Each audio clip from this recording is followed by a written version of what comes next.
the Knowledge Underground, very evocative name of course, for inviting me and indulging the next 20 or 25 minutes or so. I claim some liberty for having, I'm as old as David, so that must bring some liberties. Many familiar faces, many new ones as well. This is actually a very great idea that you're doing. I want to encourage you to continue doing it. It's good to have people on an evening when we could all be doing bad things to our bodies, get together and talk about ideas.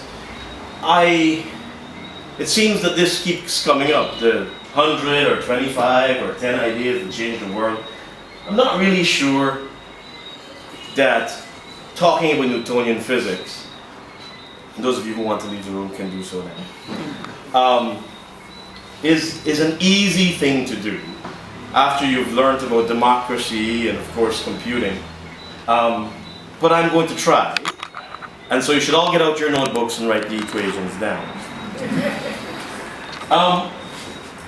I guess the central thrust that I would like to make, and that really I think there is very little controversy around, is that Newtonian physics, or Newton's laws, are truly the foundation of modern Western science.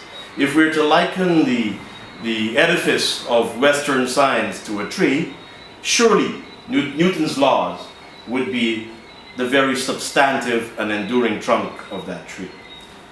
But in order for me to defend that premise, we need to cast our minds back to what the world was like. It's very difficult to convince you that an idea has changed the world if you didn't live in the 13th century, if you weren't part of the Renaissance or you weren't part of the Dark Ages, because we've all grown up. Even Vic here has grown up. Vic, you possibly are even older than me.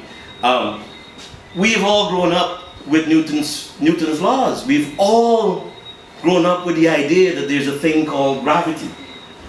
To imagine that gravity doesn't exist is to tell you that your natural tendency to breathe is something that you must develop. So it's very difficult, of course, to do this. And so to really establish what the world was like, we need to go back to antiquity. So if you would just hit enter. It should work. Hit enter again. No, you're not hitting enter. You hit, sorry, I'm sorry. If you hit page down, perhaps it'll work. Okay, so Newton himself has deliberately chosen a very young picture of Newton because we're all accustomed to seeing scientists with gray hair like mine, and they can be a rather foreboding picture for those people who want to study physics, which is actually quite fun. Newton himself declared that if I've seen further, it's because I stood on the shoulders of giants. And this is very important because change in our world, whether they're social change, or they're scientific change, or even environmental change, generally are processes that come as a result of incremental changes. And at some point in time, we recognize that there's been a revolution of change, but that usually isn't a binary process. It isn't as if the world wakes up one day, there's a coup, there's a junta, a government has changed. Most transformative change happens as a result of many, many incremental changes, and this is what Newton really referred to. So let's go back and look at some of the giants. So the roots of the edifice of Western science has to start with antiquity.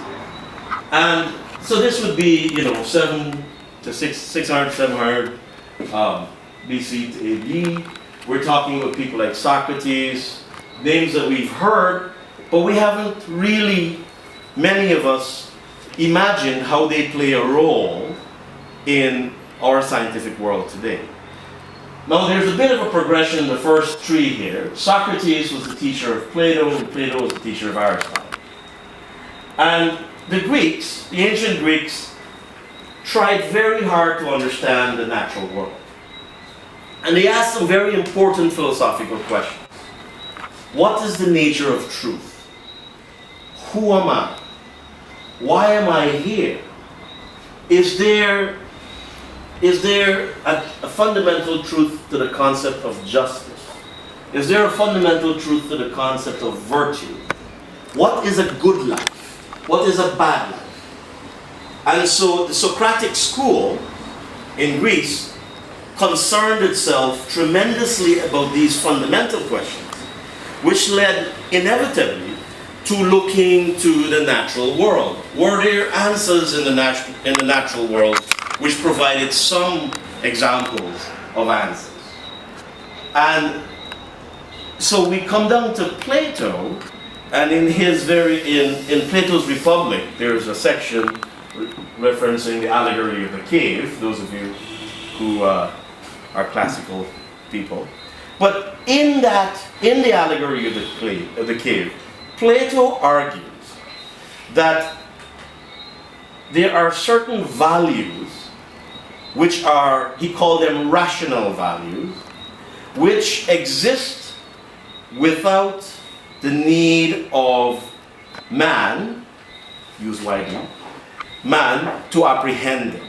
That is, things like beauty, things like virtue, things like truth, things like knowledge, existed without us having to experience them.